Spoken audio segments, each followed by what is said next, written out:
Good evening, ladies and gentlemen. Thank you for joining us tonight on episode 16, season 6 of the Standoff with Brad and Richie here on New Zealand Sport Radio. We're here live on Wednesday on Facebook and YouTube throughout the season. Evening, Richie. Another strong week of footy. We're starting to see the current top four sides break away from the pack. And it's a top four we never really expected to see at preseason this year. How are you, and what did you think of the round? Well, thanks, Brad. It's a top four that I'm very happy to see. That's for sure. Very unexpected, but very happy to see it. Again, we'll talk about it, but I thought we were fantastic on the weekend, so that always makes the weekend of footy a bit better. But yeah, I really enjoyed it. How are you? Yeah, good. Finally found the two jerseys, as we can see behind me. Yeah, I can see. Very nice. I had a box that was just Warriors jerseys, and those two weren't in them. So I panicked, going, crap, where did I leave them? But I found them eventually. So got them up. I'm still working on trying to get us better lighting in here, but I think this does the trick for now. But yeah, other than that, good Warriors win. Undefeated in the new house, so I'll take that. And yeah, looking forward to talking about that and about an amazing performance by a front rower in another game. So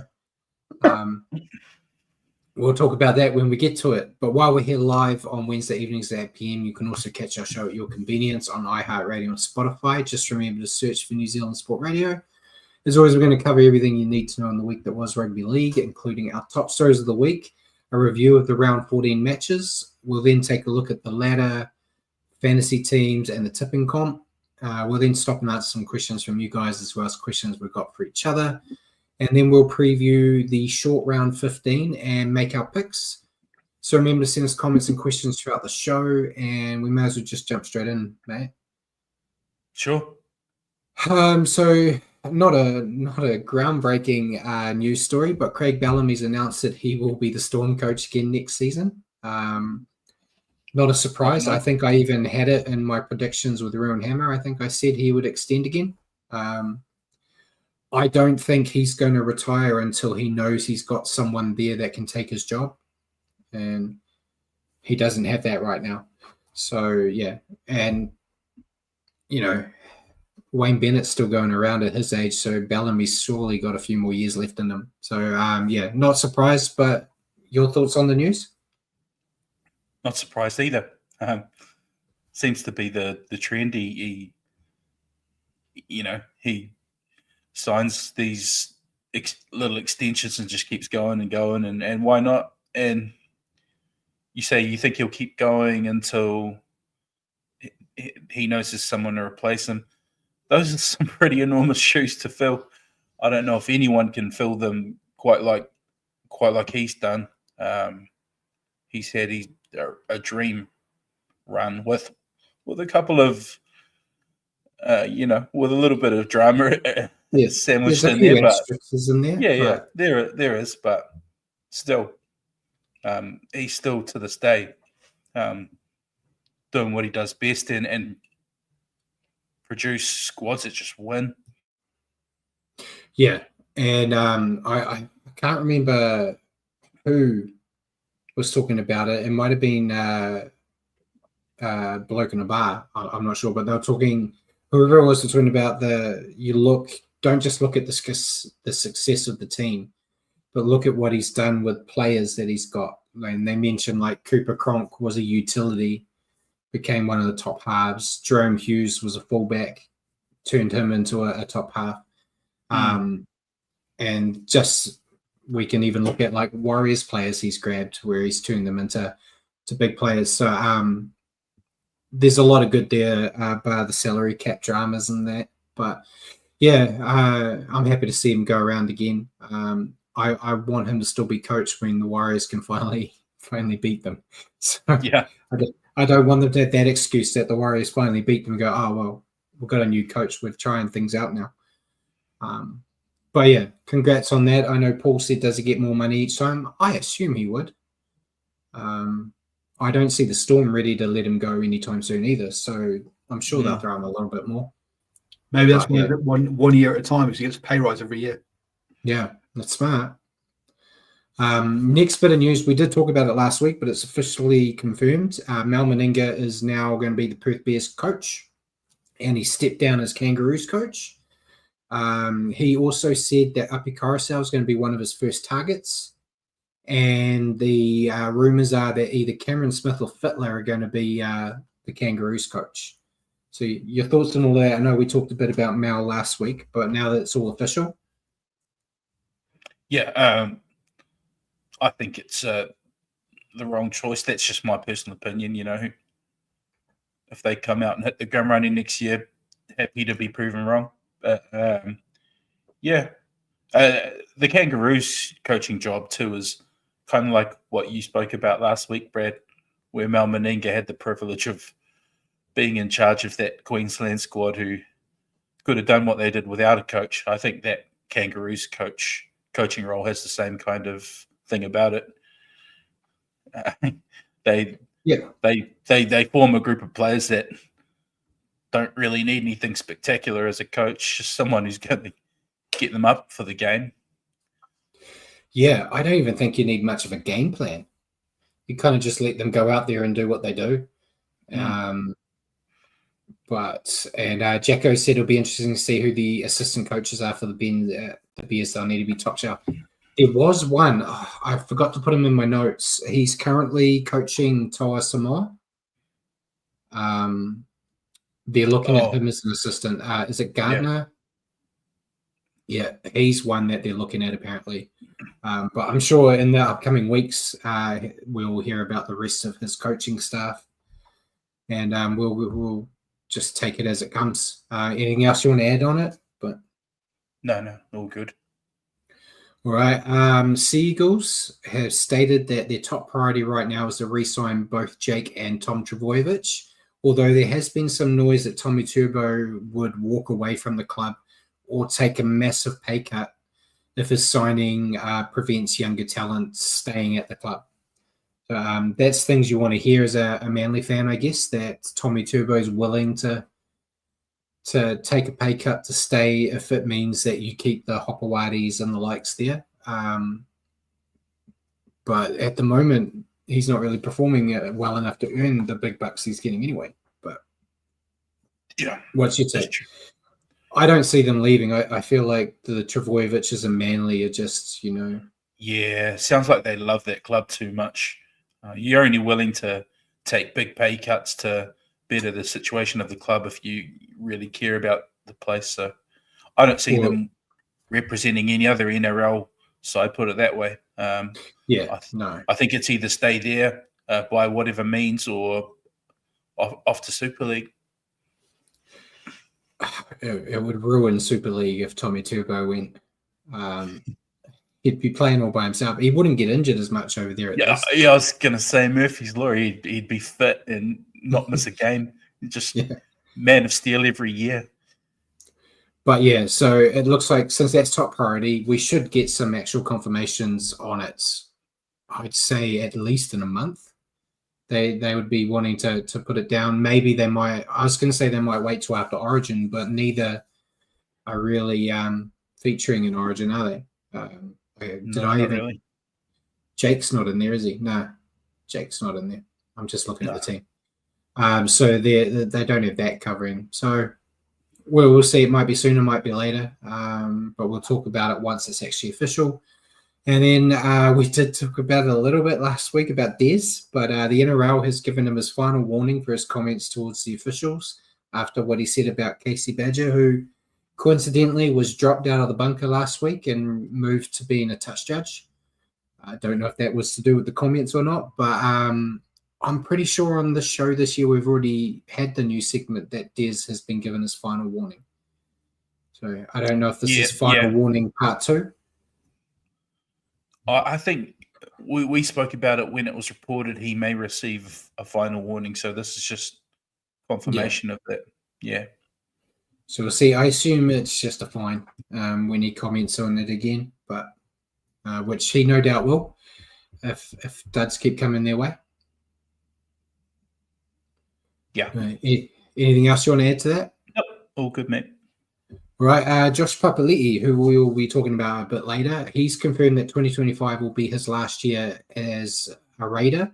He also confirmed that he would like to keep playing on, most likely in the Super League, because he basically said he could never see himself playing against the Raiders. So it's either hang up the boots or go to the UK. Think he's earned every right to do what he wants. He's given the Raiders a hell of a service. So if he wants to keep going, he's more than welcome to. But it sounds like he understands that, he's getting on a bit in age and they need to focus on getting young talent to replace him. So be nice to see what he does. I'm sure if he wants, he's got a job for life at Canberra after footy anyway. Oh, mate, just look at Ricky's face on the weekend during the game I think he means a lot to that place. Give it a couple more years and his son will take his place there anyway. Oh, it looks like a little splitting image of him, man. Chip off the old block that one, eh? And then the last news story before we go into signings may have a bit more conversation or not, but Adam O'Brien, mate.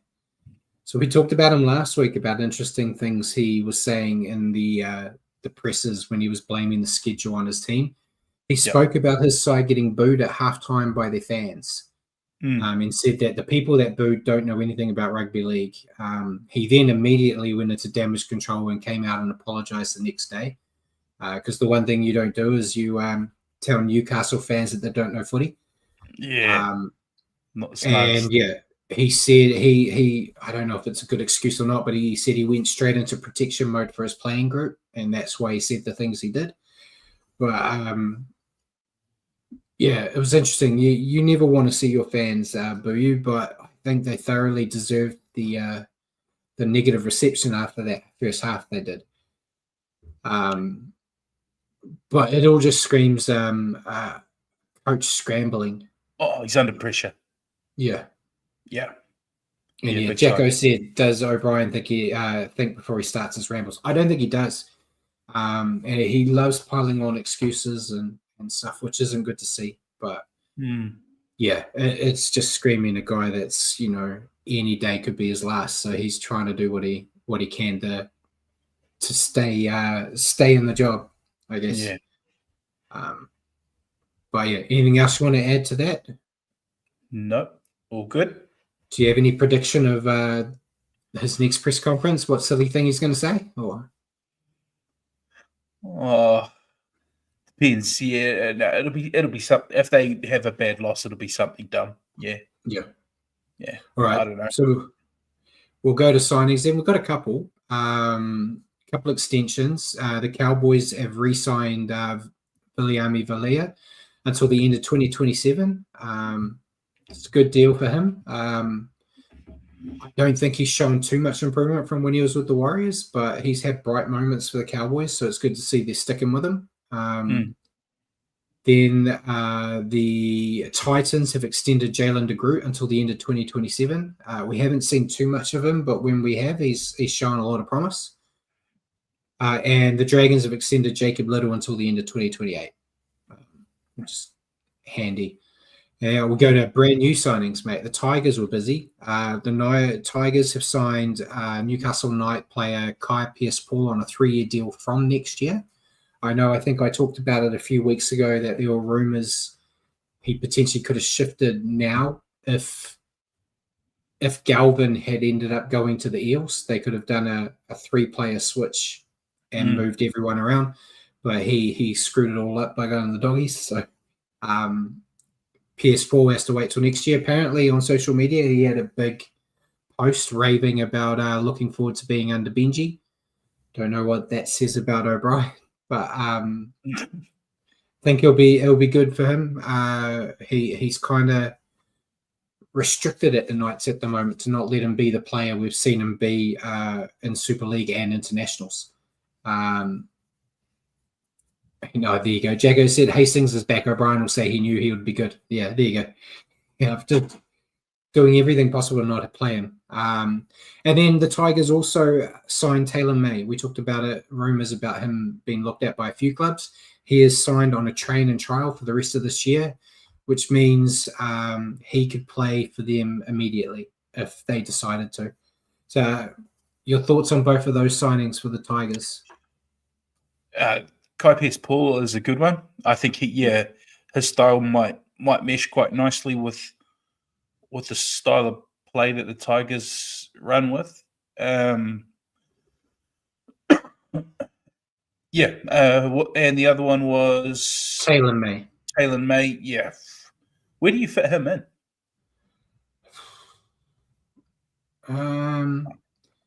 Their back five's going pretty well at the moment. Yeah, because I was having a brain fart on who their centers are. You got Stafford Toller as one center and Dewey. Yeah, see, does he just come back via New South Wales Cup and if his form demands it, then you squeeze him in somewhere. Yeah, I'd say so. Their back five is going okay. Yeah, there's no one that's really screaming to be dropped. Who's their other winger? There's Taruva and this is great. But we need to know footy, mate. What's going on? Yeah, no. Hold on, I'm going there now. Skelton. Yeah. Skelton. That's it. So I don't know if I'll drop Skelton, but yeah, he'll be depth until he's been away for a little bit, so he needs to get back into it. Anyway, get into the grind. And I guess the training trial also allows them to see if he's, got his head right. I assume being there with his brother will either help him or might derail his brother. I don't know. If he arrives in a good headspace and good physical place, he'll demand to be put in there somewhere. Yeah. We know we've seen what he can do at the Panthers. I know their system's crazy then, but still. No, he's definitely a talent. He's just got to make sure he keeps the off the field stuff in check. Because he's going to a team that isn't the Broncos, so he isn't going to be protected. Yeah. But yeah, we'll see how that goes. I'm sure he'll hit the ground running. He'll either use this as an opportunity to get a bigger deal with the Tigers, or it'll show other teams that he's got the right frame of mind to go there. So I'm sure he'll do his best to show everyone the good side. And then the last one, the Titans have signed Bulldog Curtis Morin on a 2-year deal. That's a good one. It's a handy pickup for the Titans. He's been good for the Dogs. He's always brings a lot of energy. He's a dynamic player. Yeah, so and we kind of expected to see a few players from the Bulldogs kind of disappear with the new signings that they've had. So, good pickup for them. We'll go to injuries, mate. There were heaps. I've narrowed it down, though, to some big ones. First, Savili Tamale from the Raiders dislocated his kneecap and is out for 2 to 3 months. Yeah. That's a shame. Didn't look a happy chappy. No.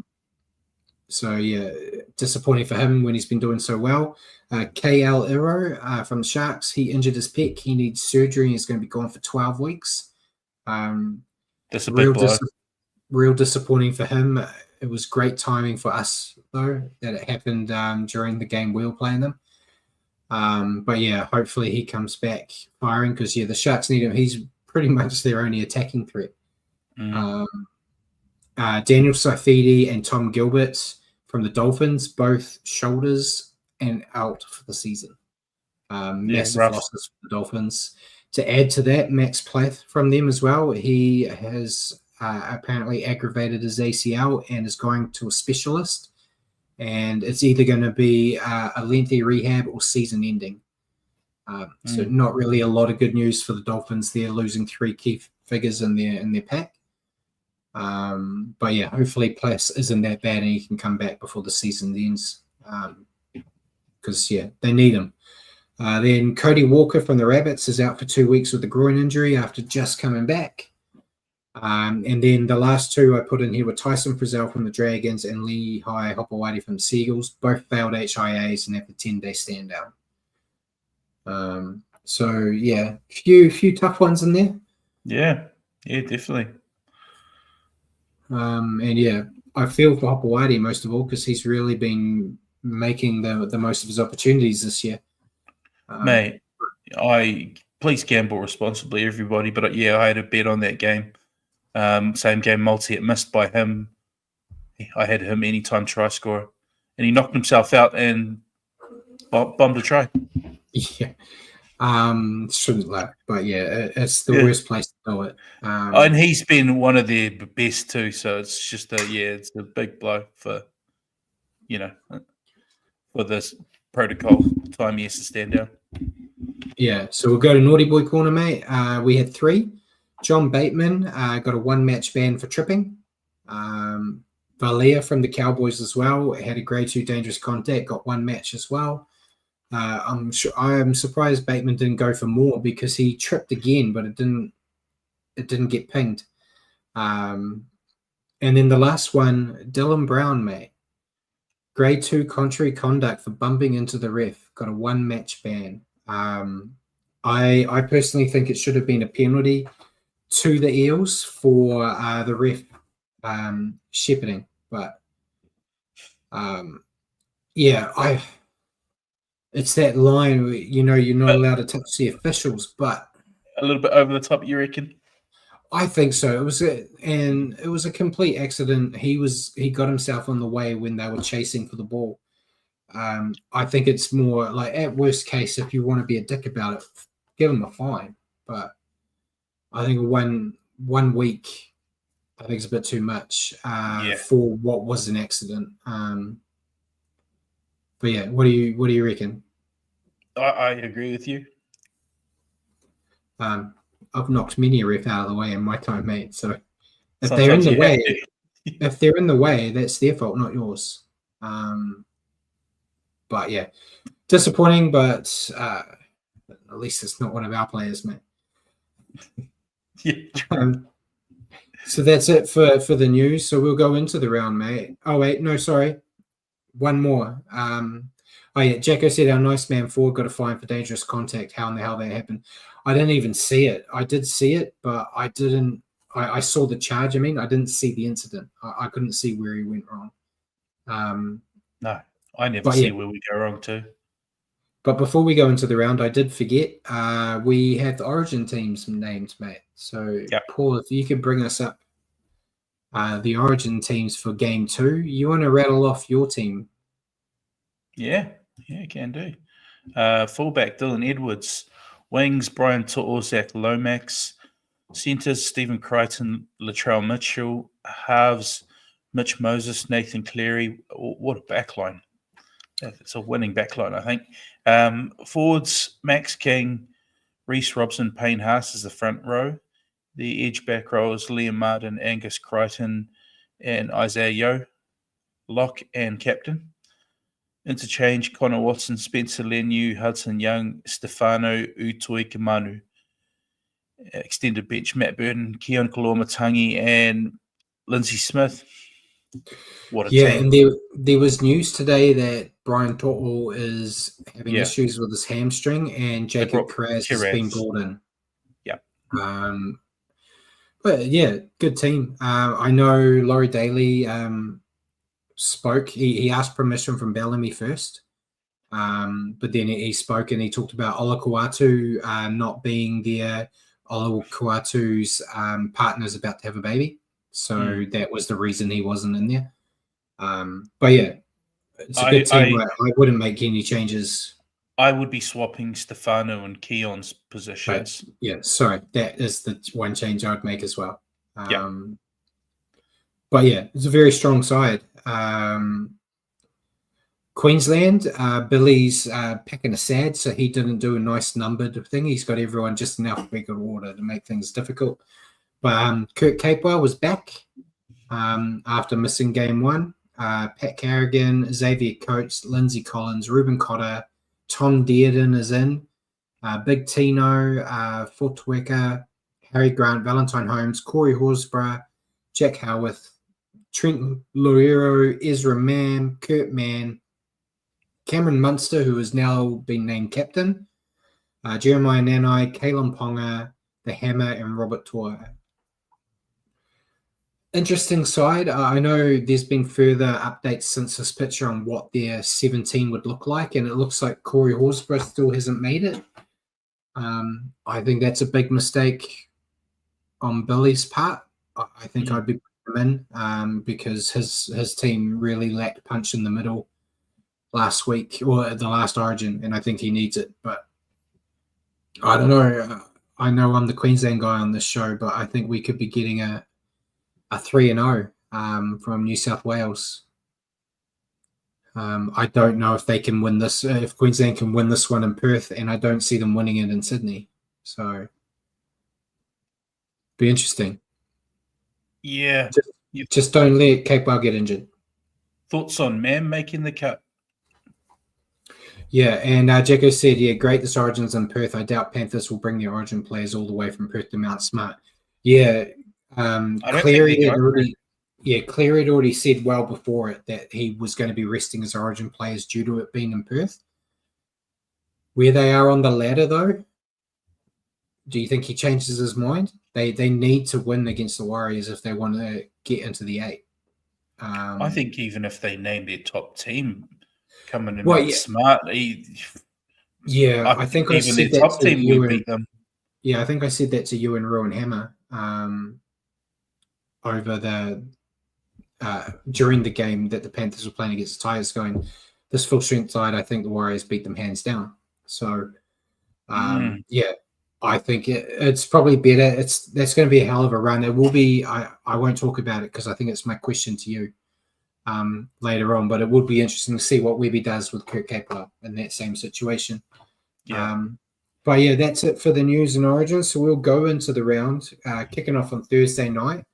The Knights coming from behind to beat the Seagulls 26-22. Yeah, almost turned this one off. Glad I didn't. 5 tries to 4 for the Knights. Fletcher Sharp had 2. Fletcher Hunt had 1. James Schiller and Kalen Ponga. For the Seagulls, Tolukola, Tuafafa Sipley, Hamole Olukawatu, and Tommy Talau were the try scorers. Yeah, Knights looked absolutely horrible in the first half. They couldn't hold on to the ball and didn't look threatening at all. They deserved the boos, as I already said, from their fans as they left the field, but they shook that stink off at halftime and looked a completely different outfit. In the second half, the passes started to stick and the live wires in their team started to kick into gear, cutting the Seagulls' defence to shreds. A true game of two halves. And if they want to avoid getting stuck in that wooden spoon battle, they're going to need to perform for 80 minutes like they did in that second 40. But yeah, real interesting. Unlike you, mate, I did go to bed at halftime because I start early. So I went to bed going an easy win for the Manly. Woke up and had to watch the second half while I was at work. If my work's watching, I didn't mean to. But yeah, your thoughts on the Knights? Well, I don't know where the team that played the second half has been hiding.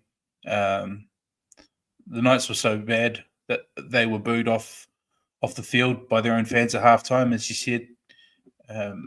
I don't know if it was an inspiring halftime spray from O'Brien or Manly just going to water or a bit of both. Yeah, but a much needed come from behind win for the Knights. Just need to back it up a few more times now. Yeah. And your thoughts on Manly? Yeah, I thought it was a solid enough first half to the point I thought Manly 13 plus was a foregone conclusion and was about to go to bed. I guess the loss of Lehigh Hopewadi to concussion probably hurt them quite a lot. He's been probably their top player so far this year. But yeah, again though, Manly proved this year they can't be backed at any time. They can let you down at the drop of a hat. So yeah, they'll be disappointed. Yeah, I don't know what happened to Manly here.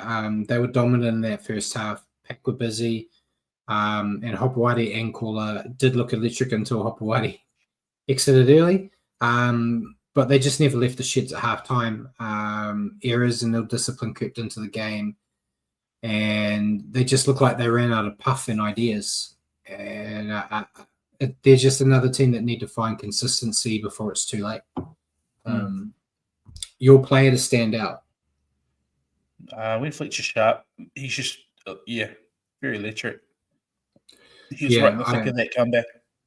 Yeah, I went Fletcher Sharp as well. I was tempted to give it to James Schiller because of all the hate he was getting. And in fact, he did all right towards the end, even after he got death threats for the performance. But he was, his hands are just all over the place. He has that though. When the Knights played the Warriors, it was the same thing. He had so many times where he was almost going to go over the try line untouched, and he kept dropping the ball. But yeah, Fletcher Sharp I thought was great. And he was the top fantasy scorer for the Knights with 86. However, not for the game because Halomolo Olakuatu. Yeah, very good. Scored 95 points. Yeah. He's just always a beast, even in a losing team. He's a monster. Moving on to the next game, mate. Friday night, Storm defeating the Cowboys 38-14. Yep, 6 tries to 3 for the Storm. Ali Katoa, Jerome Hughes had 2. Nick Meaney, Big Nelson Arsenal for Solomona, and Tyrone Wishart for the Cowboys. Jackson Polo, Scott Drinkwater, and Rob Derby. Yeah, typical Storm performance here.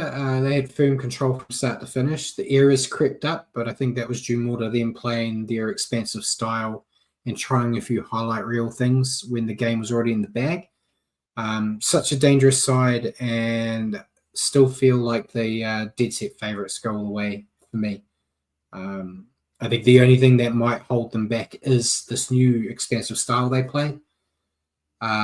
There's going to be a drop-off at some point when the passes and that don't stick and another team capitalizes, but no team's really done that yet.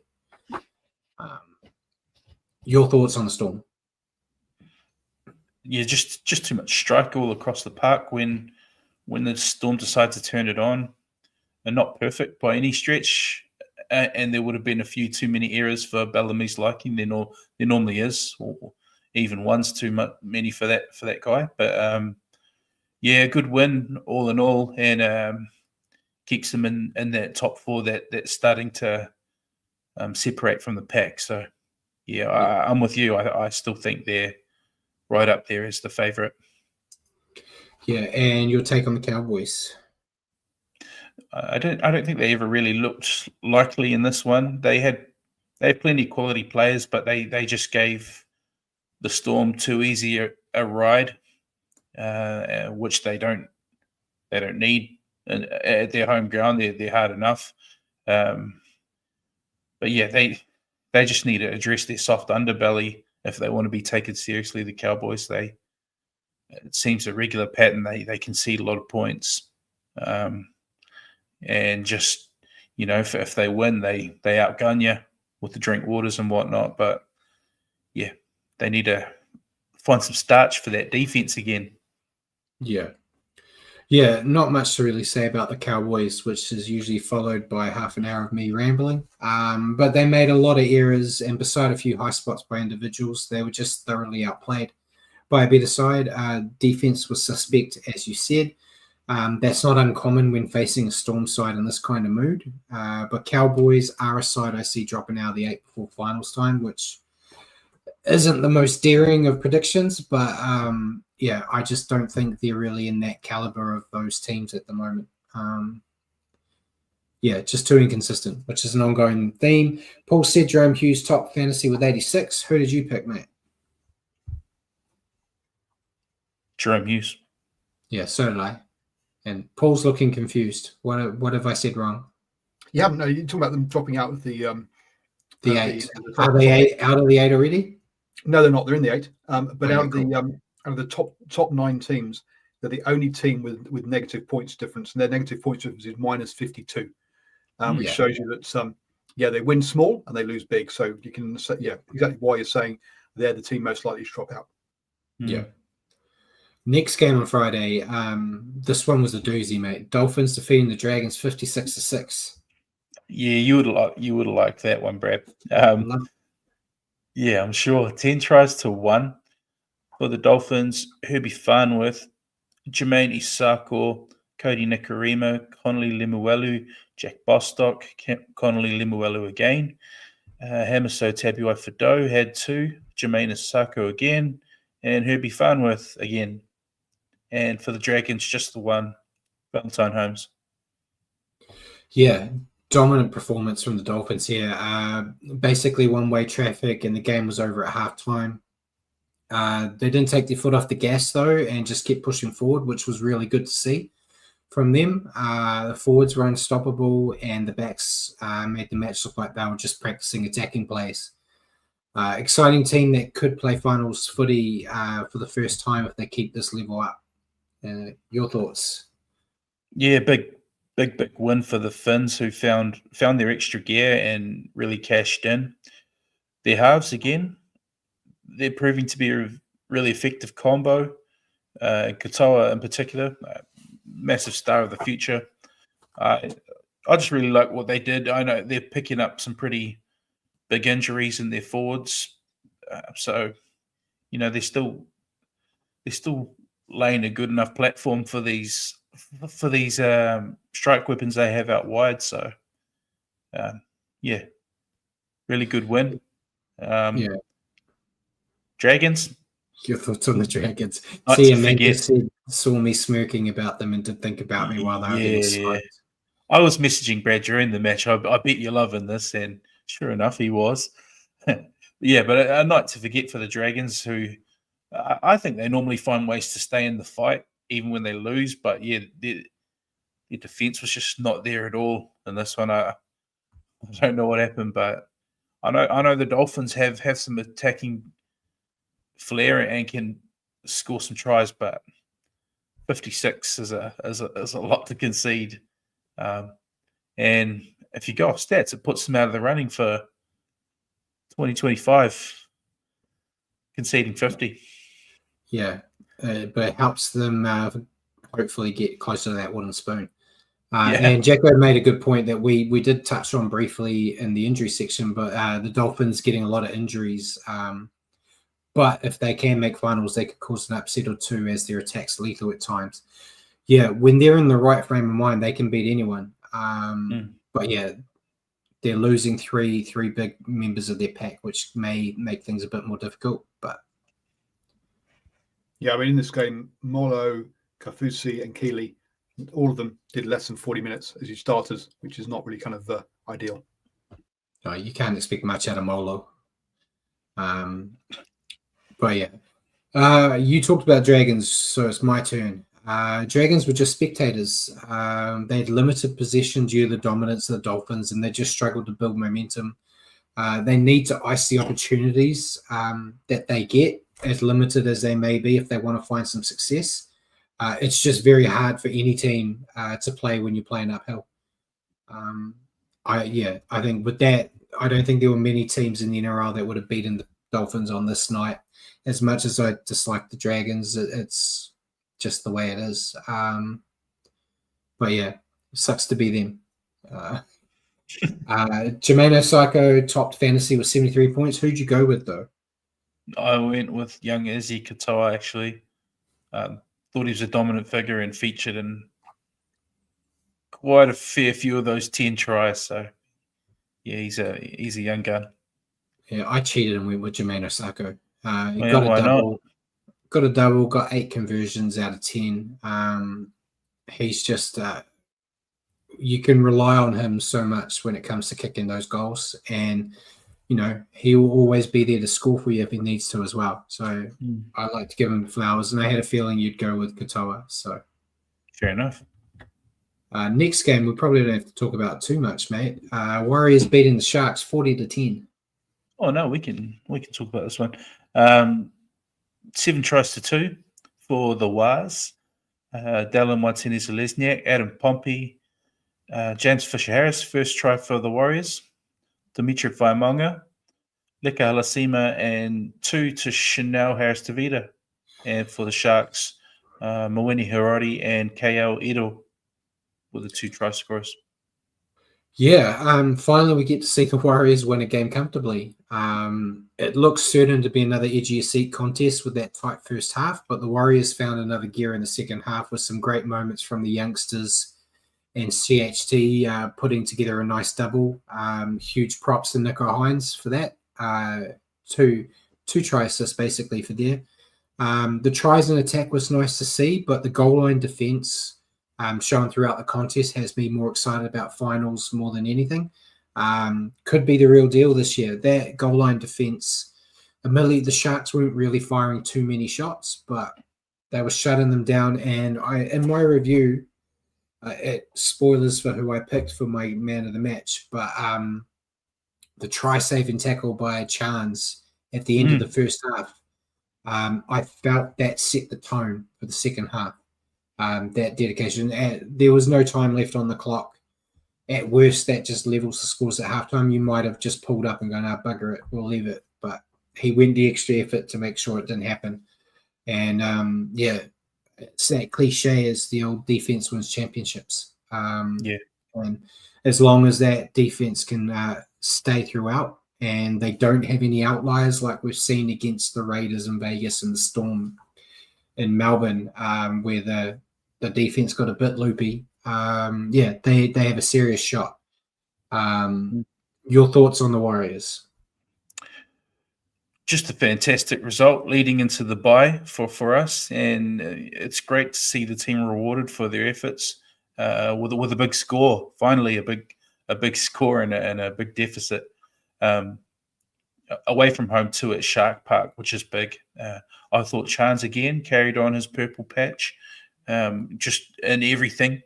A lot of touches, a lot of running meters, a couple of try savers. I thought our halves were on song.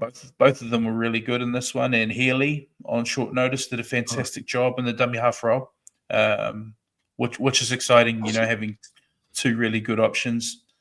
On top of that, our young pack stepping up and following James Fisher-Harris's lead to plug the gap left by Barnett. And I thought they really stood up to the threat of the Sharks forwards. I thought AFB was kind of anonymous, really. I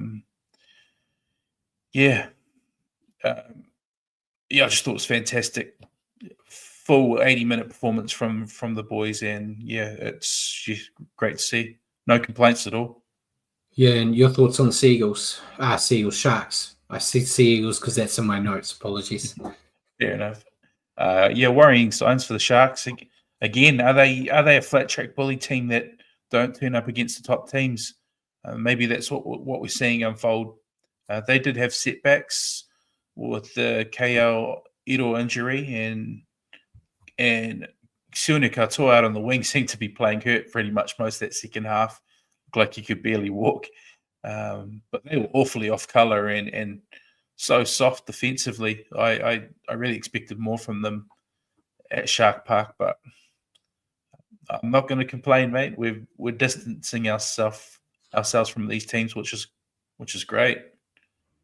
Yeah, and as Paul mentioned, I just read the teleprompt. Yeah, I'm Ron Burgundy. Whatever's there, I'm going to read it. And Jacko said, "Old Buzz is shooty as hell. They paid overs for Hines and let us get Mets." That was in my notes a little bit.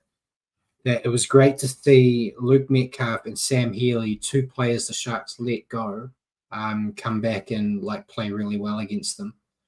I know they targeted Metcalf because Sean Johnson said wasn't just because he said that. Makes it sound like it was just his decision, but he raved, as we've been seeing in his first year, no longer playing. He's doing nothing but rapping Luke Metcalf wherever he can, even defending his goal kicking with Mike Hosking this week, saying that he is missing, he is getting better, but when push comes to shove and he's got a pressure one, he gets it. So that's what counts. But yeah, a bit like the Sea Eagles, the Sharks were in this contest until they went into the sheds, and they just didn't show up in the second half. They were ill-disciplined, lost their attacking edge when Arrow went off. He was really their only threat that was causing problems. We were all waiting for the battle between AFB and James Fisher-Harris. But AFB had a quiet night, which is something I criticized in my reviews when he was a Warrior, that when in games for the Warriors, when we were playing a big pack with like a big forward, that like a big prop, like your Payne Haases, your Fisher Harrises and that, AFB always took a back seat. He still got his work done, but he never really rised up to the challenge. Which we saw here. Unfortunately, he kind of shied away from it. He still got like almost 200 meters, I think. So it wasn't like it was a quiet night, but it just wasn't the impact we've been seeing from him this year. And yeah, he barely troubled the Warriors pack. They are a good team on their day, but this performance points to them just being back to the same old Sharks, mate. They'd be a final side that exits in straight sets. Because they just don't show up every week. And yeah, I don't know what they can do to fix that, because they've got a hell of a team and it just doesn't seem to work.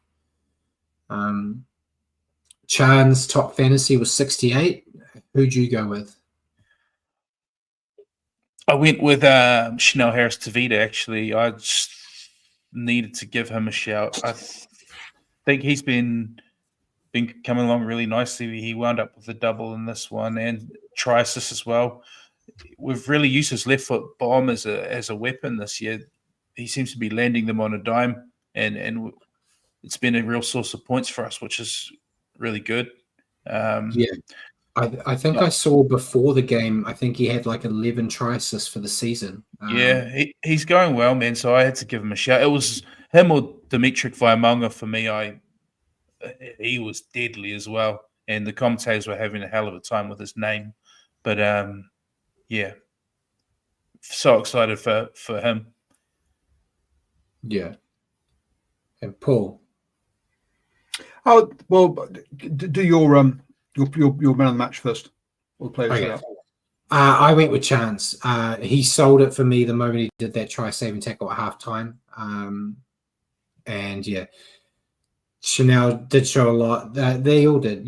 I saw Amanda said Jackson Ford was the man.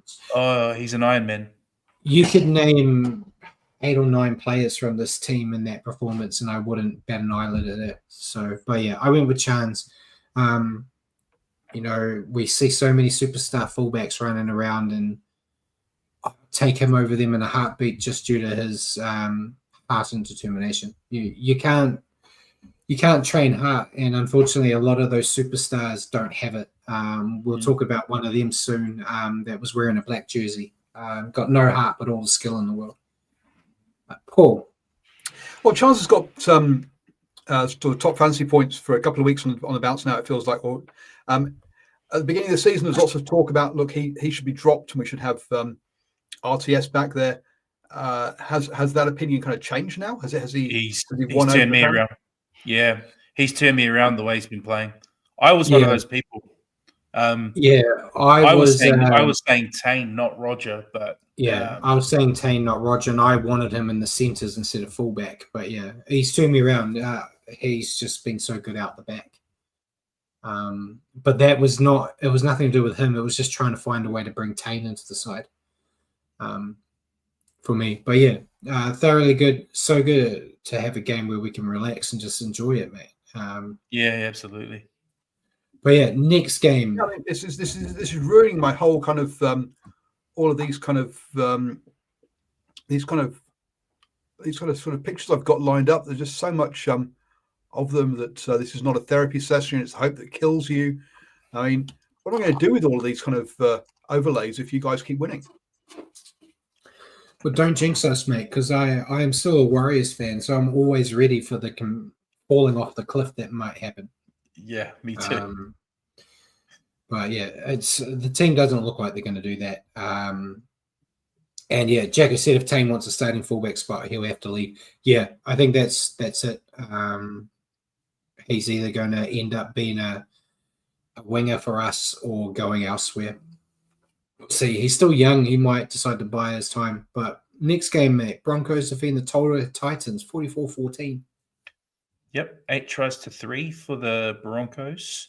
Gimat Shibasaki had 2. Corey Jensen, Katoni Staggs, Josiah Karapani had 2, and Reece Walsh had 2.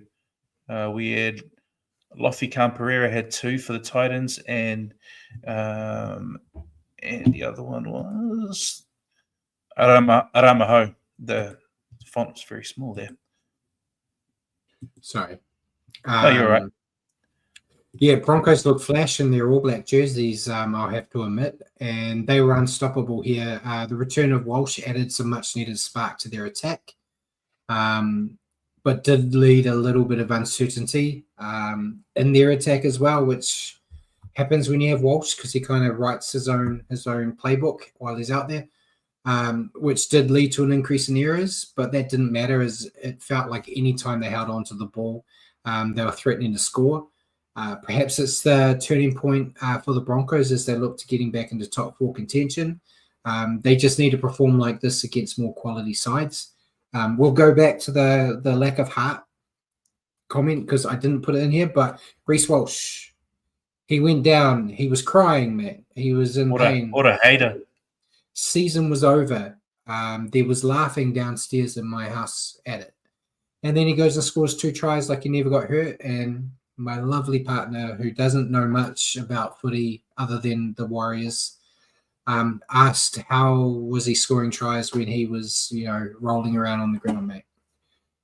Just a cat. He's a cat. Yeah. Your thoughts on the Broncos? It's just me being just jealous. What a hater. It was a really good win to get back in the winner's circle. I thought this might be a tight one with how poorly the Broncos had been traveling, but I guess I didn't account for Reece Walsh. He really does change the way this team attacks. There's errors there for sure. You get that with Reece Walsh, but like you say, there's times where he makes them stick, and that's kind of enough for the Broncos sometimes.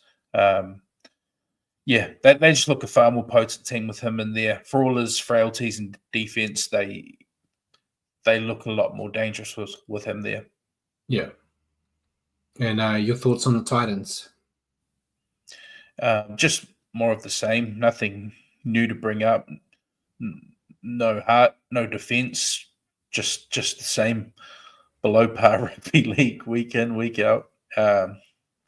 It's a shame because we know there's players in this team that are really capable, and they've got some good finishes like Cam Pereira, and Jaden Campbell's got he's got magic in him, but as a team they just don't put it together.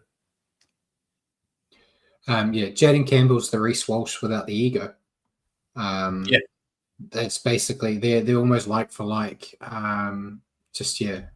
The attitudes are different.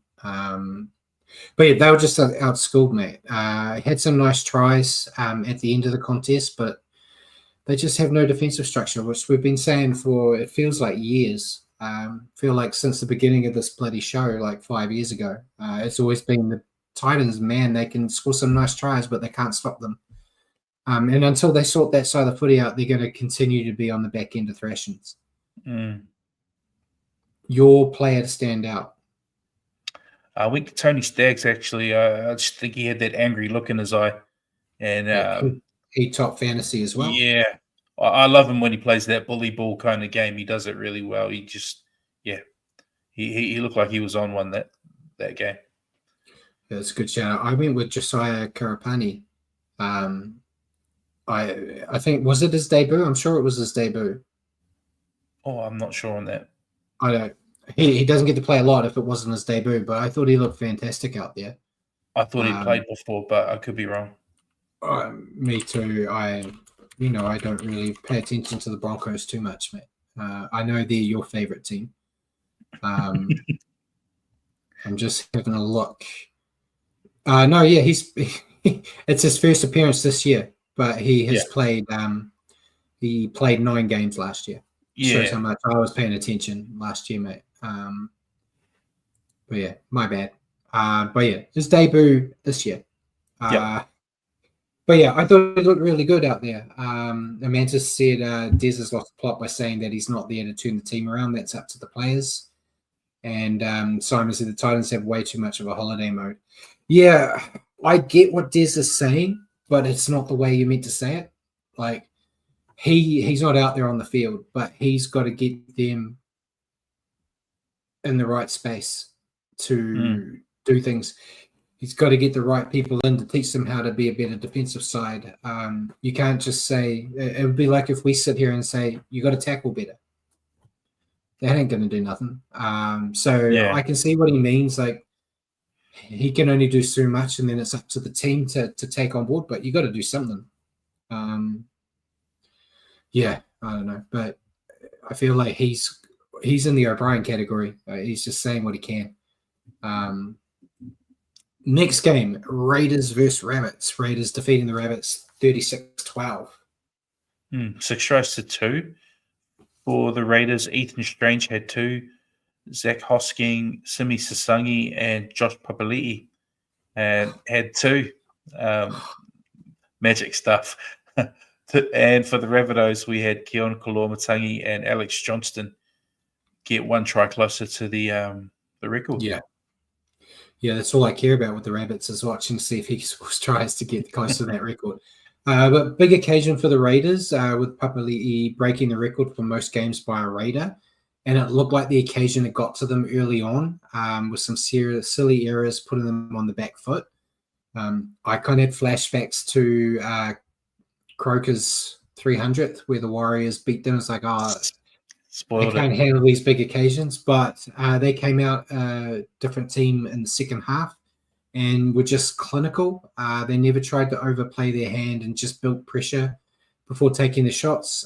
Perfect result for their front row legend who capped the night off with a nice double and a picture-perfect conversion. Man. Oh, beautiful. That is one of the best conversions I've seen a prop do in some time.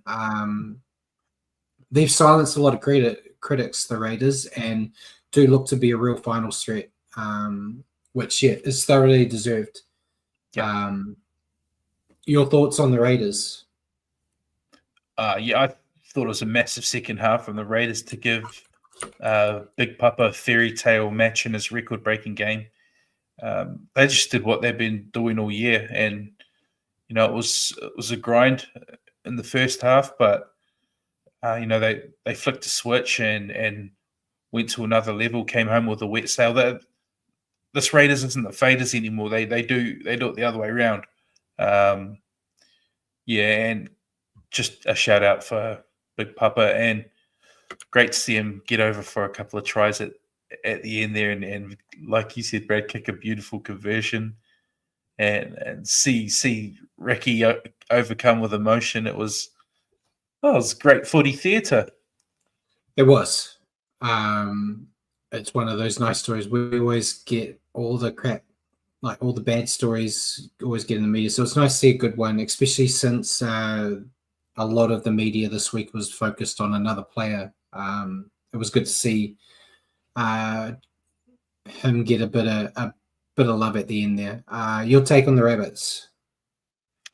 They were in this game, but once the momentum turned, there was not a lot they could do. I felt once the Raiders got their tails up, the Raiders really used the emotion of the occasion in this one. But I think they're still looking at an improved side under Wayne Bennett this year. I just don't think there were many sides that were going to stop the Raiders in this one. Yeah. Rabbitohs looked up for the challenge to ruin the Raiders' party with a strong start, but the errors started to creep into the game like we've seen, and the early exit of Cody Walker disrupted their attack. Guys like Koloamatangi did their best to carry the side and try to keep them in the fight, but it just wasn't enough, and they need more out of their spine with the forwards setting up a nice platform. Merely losing one of your halves is never ideal. It's another one I think any team playing the Raiders in that second half weren't going to win. And Ethan Strange top finished with 88. Who'd you go with? I went Ethan Strange. Yeah, thought he was really deadly. A couple of tries, 6 from 6 conversions, and he very kindly gave up his last conversion to Big Papa. So you got to respect that. I went with Josh Papali'i. Yeah, I knew you would too.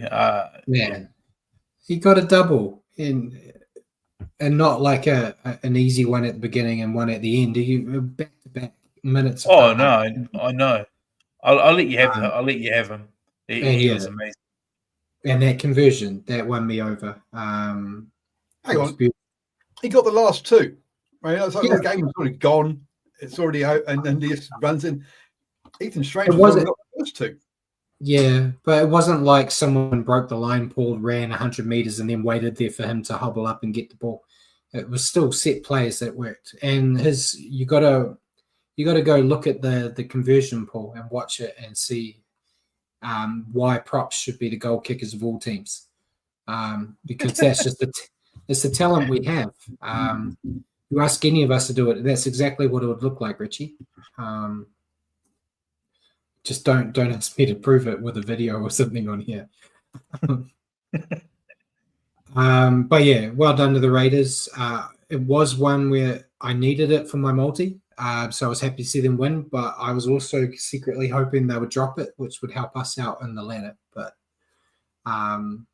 yeah, we'll move to the next game on Sunday. This one was it was a bludgeon, mate. I wasn't a fan. Panthers defeating the Tigers 18-14.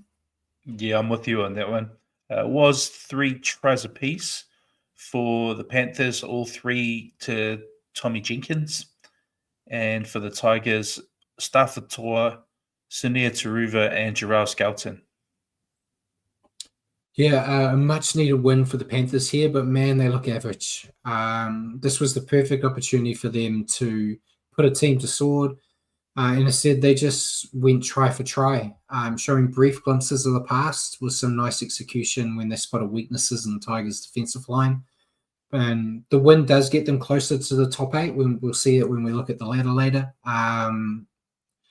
But even if they do, I just don't see them. If they make the 8, I don't see them getting past week 1 in the current form. I still highly doubt they'll make the 8, but they're close enough where you could actually argue against that now, because they're only a couple of wins away. But yeah, there's some tough teams they got to play, which is funny to think, saying tough teams when you're talking about the Panthers. The Panthers was the tough team in the past. The backflip they've done is ridiculous. But your thoughts on the Panthers? Yeah, I just thought this was a battle of attrition that the Panthers just were able to come out on top of in the end. But they were far from convincing, and it doesn't have me believing again.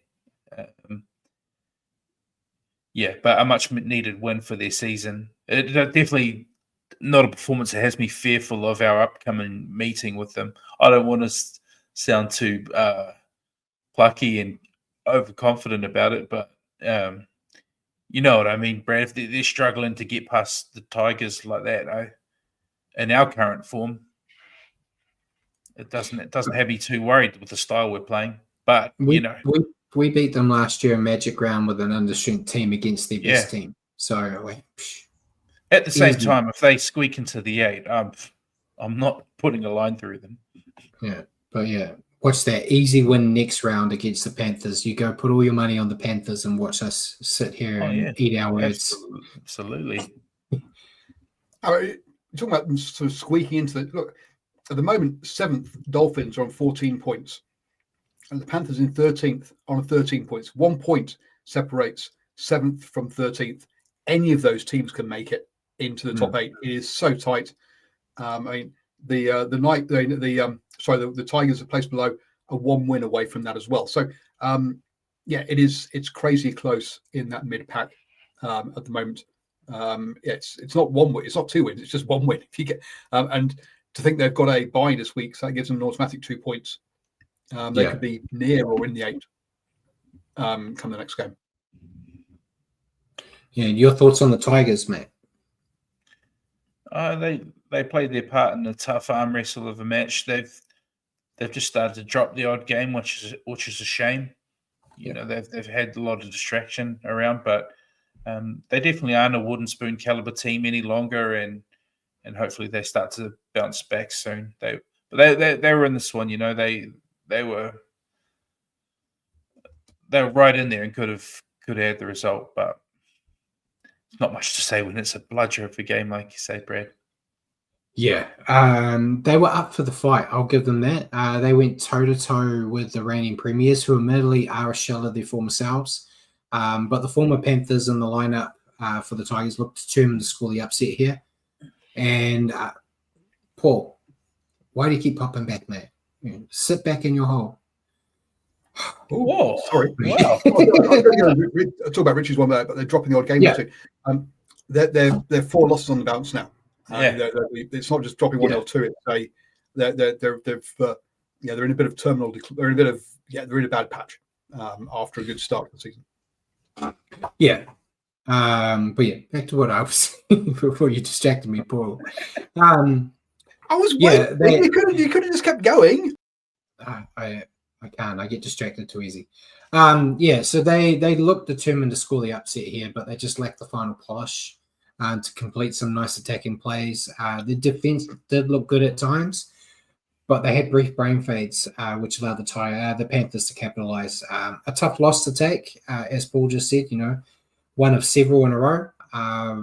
But I still think the Tigers are building slowly. It's, we didn't expect them to be finals contenders this year. And so you're doing it to me again, Paul. Stop it. It's always going to take time to turn this Tigers team around after the mess it's been for what feels like forever. But they are heading in the right direction, I think. So, not their greatest night, but, last year, if you said the Tigers lost by 4 to the Panthers, you would have taken that. And then Thomas Jenkins, top fantasy with 96. Who'd you go with, mate? Had to go with him. Yeah, I went with him too. Hat trick rule. To win the game. I mean, not just hat trick rule, but line breaks 5. That's it's spoilers for fantasy talk. He was in my team for so long, and I dropped him a few weeks ago because it was like, I'm sick of this guy. I dropped him for Will Kennedy, who has never got over 40 points for me now since. Dirty. Yeah, Jenkins, he looked amazing out there. Then we go to the final game on a Monday, which really threw my whole routine of getting these notes to you away when a game hadn't played yet. But the Bulldogs held on to their slim lead at the top of the ladder, defeating the Eels 30-12. Yep, 5 tries to 2 for the Dogs. Matt Burden, Marcelo Montoya, Viliami Kikau, Harry Hayes, and Lockie Galvin, the main man on club debut. For the Eels, Mitch Moses and Dylan Walker. Yeah, a strong performance from the current premiership leaders. While all talk and eyes are on Galvin, the rest of the team just got to work. For the first hour, they still looked in control, but were struggling to turn their opportunities into points. But their fitness, I think, proved to be the difference here. They just started to overlap the Eels. As the game went on, you could see the Eels were getting more lethargic and making silly errors. Bulldogs just kept pushing and pushing and pushing. Throw into that the fact they had a guy off for 10 minutes as well in the sin bin. They're just a very good side right now, deserving of their spot on the ladder. And I'm going to be interested to see how they go when they have to play. I've picked the Storm and the Warriors. They don't have to play us or the Storm until very late in the season, which has them. But that's really the 2 games they've got left that I'm like, they might have issues there. But all the rest, I think they'll canter home unless the Panthers wake up, because they've got to play the Panthers twice. But yeah, your take on the Bulldogs. And potentially Brisbane as well. I don't rate the Brisbane Broncos. Brisbane spanked the Broncos last time they played. That is true, but can they do it again? But yeah, so they got a couple more teams that might give them some trouble. Sorry, Paul. Right. Another game, another 2 points. This Dogs team is humming right now, and look, a certainty for a top 4 finish. You just covered all that, Brad. They just have all the ingredients, and they're well coached, and then they're well led. And we even got to see a nice cameo from their new recruit, as we mentioned. All eyes on him.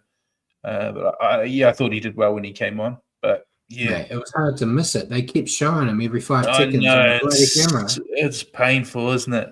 But yeah, they look formidable. They look like they're going to take some stopping. Yeah, and your take on the Eels. It's just a poor second half from the Eels after being competitive early. In the end, the result kind of tells the tale of where the two teams sit on the ladder. Yeah. Anything else you got to add?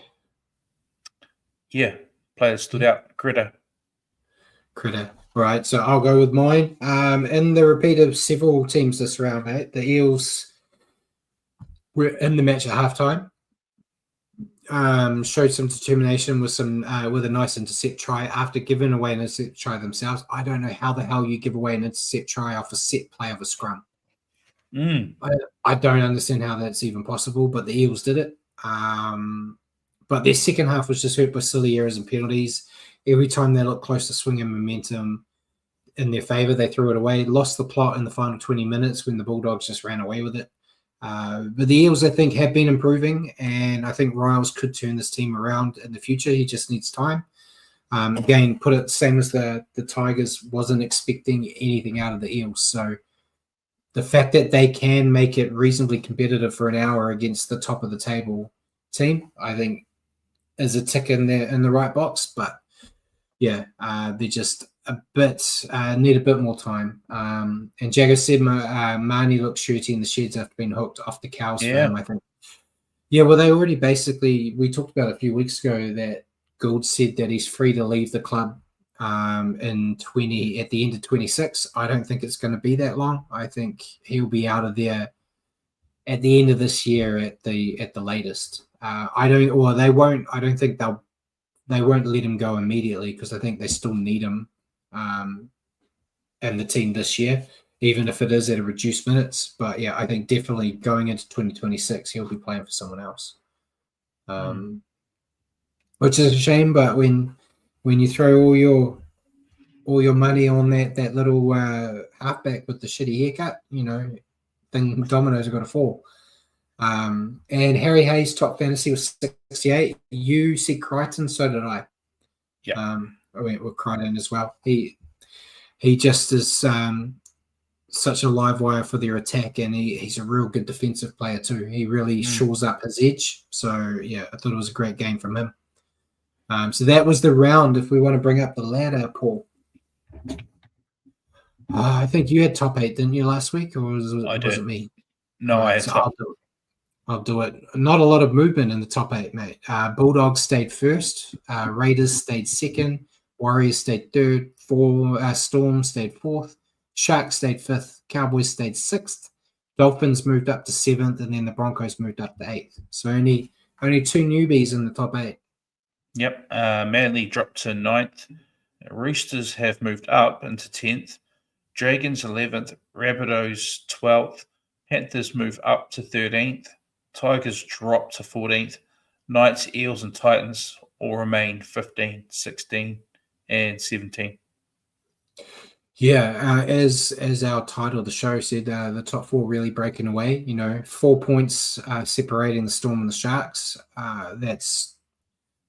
That makes things a bit easier for the top 4 to try to remain a top 4 team when they've got a bit of wiggle room.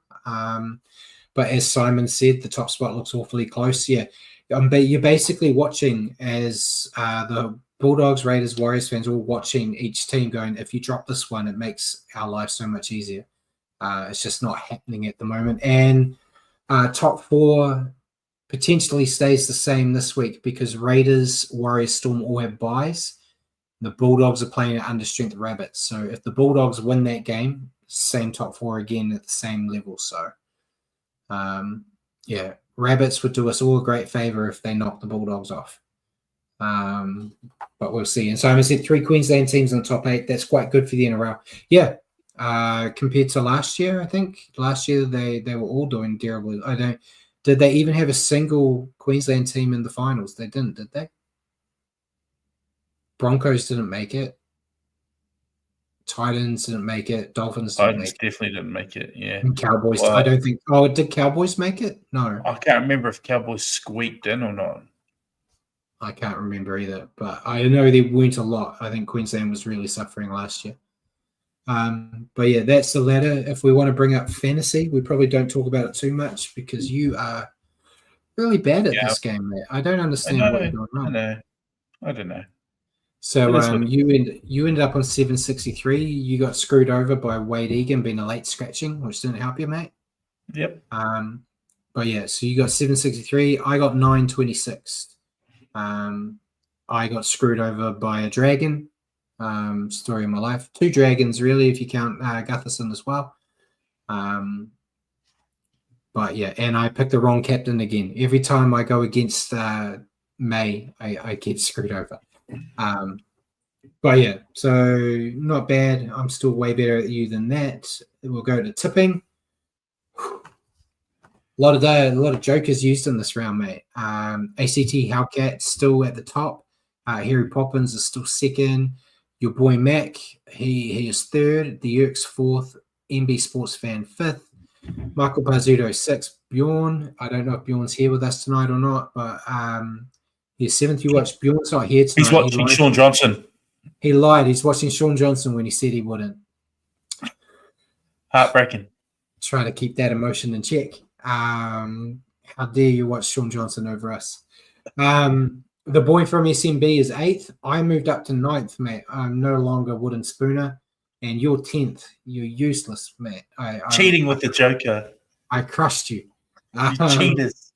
And then Simon is 11th. Roscoe is 12th. And then Hammer, keeping the trend that always happens with him in this tipping comp, is dead last, mate. So, yeah, still really tight. He's got all these jokers. He's got all these jokers. He'll come shooting through. Yeah. I think he's one of 3 that haven't used them yet. Bjorn I think he just joins to make us look good. Yeah, I don't even know if he picks. But he got 7, so he had to pick. He only got 1 game wrong. And they all went away because it defaults to away picks if you don't pick. They all weren't away wins, so he has to still be competing. So that's it for the ladder. We'll go to questions. If Paul has any say for us, which I don't think he does. Yeah, no, there's none in the chat. Because I just keep answering them all, don't I? Your question to me, Matt. After seeing what we did to them over the weekend, where do you sit on the Sharks? I was expecting them to be doing what the Dogs, Raiders, and Warriors are currently doing when I was looking at their squad prior to the season kicking off. But they seem to be struggling a little bit over the last wee bit. Yeah, well, I was in the same boat. I think I had them in the top 4, and I thought AFB would be the missing piece of the jigsaw puzzle they needed to turn them from that team that was quality that just couldn't really get over the final hurdle. I thought he would be the fix for that, but they've just got worse. Worse is probably the wrong term. They've just stayed the same, which a team that can look like world beaters against teams below them and look like amateurs against teams above them. They just, I don't know. I don't know what they need to do to fix it. I think you've seen it a lot more with Sharks fans talking about like why the hell did they sign Nico Hines and let Luke Metcalf leave? Why have they let a guy like Sam Healy leave? They've lost a lot of young talent to keep players that maybe aren't living up to their potential. Jagger said Hines is the key for the Sharkies. He's not performing of late. Yeah.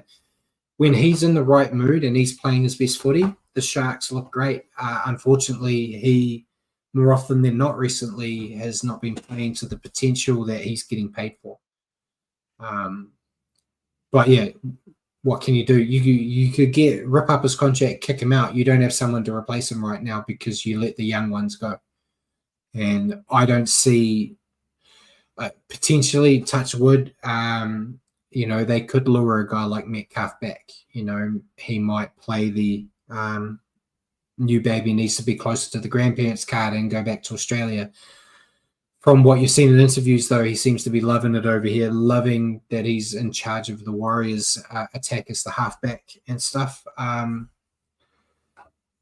It's a bit harder for you to lead that type of situation than if you're stuck in reserve grade trying to break into first grade behind Sean Johnson. So, yeah, I don't know. They've got a good coach. They've got a good team. They don't play as a team.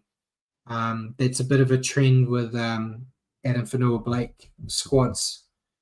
Sometimes we saw that a lot last year where he played the house down, but we didn't play as a unit. So, yeah, they've got to do – I don't know what they can do to fix it, but until they work as a unit, they're not going to be breaking away from the crap they've been doing for the past couple of years. Did you have any thoughts on it, on that? No, I just think they're a weird one. I mean, you take them back a few weeks ago, they beat Melbourne. Yeah. You know, I mean, that's the kind of footy they have in them. It's just, for whatever reason, every now and then you want them to take that next step against teams in the top four, and then they just seem to fold every so often. And that gets even worse once you hit finals and they're known for first round exits or getting past, I think last year they won their first one, didn't they? Or something.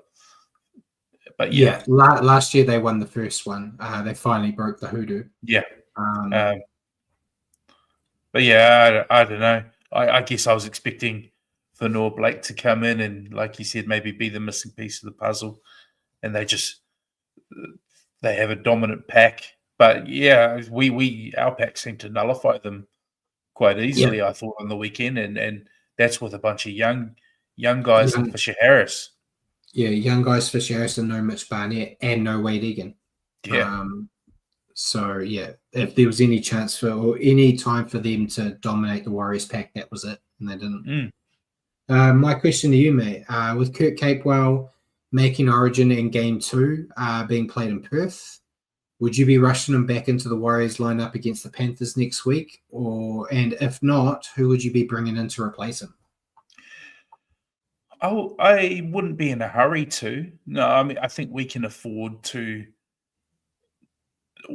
I guess our position affords us the luxury of not having to rush him back, and there's options we can go with. I think the game on the weekend showed. I thought Laban was really good as well. I don't think in the game review we gave him a shout, but he showed he can more than fill a gap. He can go really well out on an edge. As far as the centres, where Capewell's been filling in as well, I think we've still got Leotau out, who started the year off. Rocco will probably be available by then too, as well. Yeah. For now, he'll be available for the first half. Yeah, but I just don't see the point of having to rush him back. I know we get this week off. So he gets to rest this week anyway. He could back up, I guess. But, at his age, I don't see the need to. Yeah, I think Webby's going to let him back up if he wants to back up. If he doesn't want to back up, he'll go elsewhere. I'm like you. I think we're in a situation where, I'd love to have him. But having him out there or not having him out there isn't probably going to mean the difference between winning and losing. So as opposed to Barnett, like Barnett was like, no, I need Barnett out there when he was available. So yeah, I'd let him rest. If he's in the forwards, you just said it straight in. You got Jacob Laban. If he's still in the centres, you've got Leotawa or Berry. So you've got people that can replace him on both. So yeah, I'd give him the week off. Amanda said he could get into training, so I'm okay with him backing it up. Most Origin players want to back up if they're allowed to. Yeah, any other situation, I think it would. It's just due to the fact that it's being in Perth, because playing on Wednesday night in Perth, leaving Perth Thursday, getting back here, playing in the first game on Saturday is a bit of a bitch of travel. If they have to do it, they have to do it. They're all going to have to get used to doing that travel going to Perth now anyway. So yeah, we'll see. Yeah, but not from a half week. It's a full week back, right? Yeah, yeah. But I like your technical term of it. It's a bitch for travel. That's the. It is a bitch for travel. Yeah. Even Australians don't want to travel to Perth. So yeah, I think resting him would be smart. The last thing you want to do is see what happened with Barnett, where his first game back from Origin, he gets hurt. Which is again probably another reason why I didn't give Chanel Player of the Day this week, mate, because he cost us Barnett. Oh my goodness! But I'd rest him. So we may as well get into the next round, mate. It's the dreaded short rounds. Flashbacks to the first one we had this year, where I got every single game wrong. So anyone taking notes on who I'm picking, so they can do their tips, maybe pick opposite, and you might be okay. But yeah, first up on Thursday, we got Sharks Dragons. I've gone with Sharks. I think both these teams look, they look crap at the moment, both of them. So I'm going with the home team. Sharks as well for me. Yeah, I think they bounce back. Yeah, and the TAB's with you on that one, $1.32 compared to $3.40, making this actually the second most likely, or the second highest favourites is the Sharks this week. Yeah. Then Friday night we have Titans Seagulls. I've gone with Seagulls. Again, both have been crap, but Titans can't defend. So yeah, and Manly get to keep Cherry Evans this time around, eh? They do, and he'll be. You'll imagine he'll be putting in a big game after being dropped out of Origin. So Manly Seagulls are the strongest favourites of the weekend, $1.30. The Titans at $3.50. It's good that the two strongest favourites of the weekend, Brad has already said, are shit teams. So good luck, folks. Yeah, but they are, because all the good teams aren't playing this week except for the Bulldogs. All the good teams are rested. Saturday night, we've got Knights Roosters. I've gone with Roosters. Yep, me too. Yep, the TV's with you on this one as well. $1.44 for the Roosters, $2.80 for the Knights. The second game on Saturday, we've got Cowboys Dolphins. I've gone with Dolphins. They're missing some key players, or they're missing a key player due to Origin, but they've still got Katoa and all that there. So Cowboys are missing a few through Origin, right? They are, and they're missing Dearden. So yeah, that's what I find a bit interesting, because as you say, and obviously you've been picking up the Dolphins during this show and being down on the Cowboys. The Cowboys are above the Dolphins in the table in sixth compared to eighth, and yet so the Dolphins at $1.55. The Cowboys at $2.50, and the Cowboys at home at $2.50. I think that's perhaps a bit longer odds. I'd expect it to be closer than that. I'm not saying they should be favourites, but I think it should be closer than $1.55 to $2.50. Yeah, the Dolphins just started off on the wrong foot this year when they had that horrible run in the first month, where they went like 4 games in a row losing, and they're finally woken up. So yeah, they're still a 50. I mean, they had those 4 losses, then 3 wins, then 2 losses, a win, a loss, 2 wins. It's not like they're putting in a streak of like 5 or 6 wins. They're still up and down. They're not. Yes, they've had 2 big wins in the bounce now, 36 points and 50 points. But even so, to me that one seems a bit. It's a dolphin going up and down. Well, exactly. That's why I don't think you can have. That's why I'm surprised that the odds are so wide here. I thought they would be closer. And then the last game of the short round, we have Rabbits, Bulldogs. I've gone with Bulldogs. I'm hoping the Rabbits do it, as I said, to make it a bit more spicy on the ladder. But I feel like the Bulldogs should get the job done. Yeah, I have to go Bulldogs. Yeah, Rabbits with no Cody Walker, no Latrell. Yeah, tough ask. Rabbits down in 12th. Unsurprisingly, they're $2.85 even at home, and the Bulldogs are $1.44. Sure, last season the Bulldogs couldn't win away from home and were perfect at home. This season, though, they're 5-1, so 5 wins and 1 loss away from home. So yeah, if anything, I'm surprised that this isn't a bigger gap than when you look at things like when you consider that the Sharks and the Eagles are shorter odds than the Bulldogs. Yeah, interesting. Yeah, and Jacko said, "How pick 3 correct ones, you'll be doing well." Yeah, well, that was the problem with this 5-round game last time. I got every single one wrong, but most people did. I think it's only you and a few others got 1 game right. Yeah, I got 1. Yeah, so the best person, was one, two, three. Yeah, 8 people. I think about half the people got one right, and half the people got naught right. So yeah, essentially, as you say, it was a coin flip as to whether you even got one right. Never mind 5. Yeah, it was basically every underdog won that round. Which was crazy, but yeah, and when you think that 4 out of the 5 games here, the underdog is at home. That we could be seeing something similar again this weekend. So, folks, bet responsibly, I think, is the response here. Don't do a brand. I've already done my multi on the 5 games that I picked, so we'll see. Trying to recoup money from losing when the Chiefs got cheated out of their game last week. But okay, so folks, again on the gambling, never try to recoup your losses.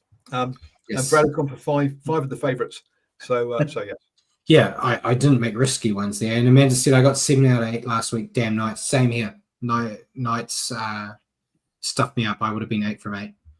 But anything else you guys want to add before we let everyone go off? No, maybe. All right. Well, ladies and gentlemen, thank you for joining us tonight on Stand Off with Brad and Richie.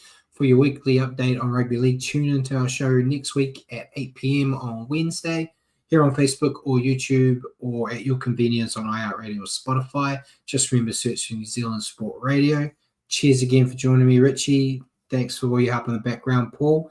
And you should be able to watch Sean Johnson's new show on YouTube now for free. So good night, everyone.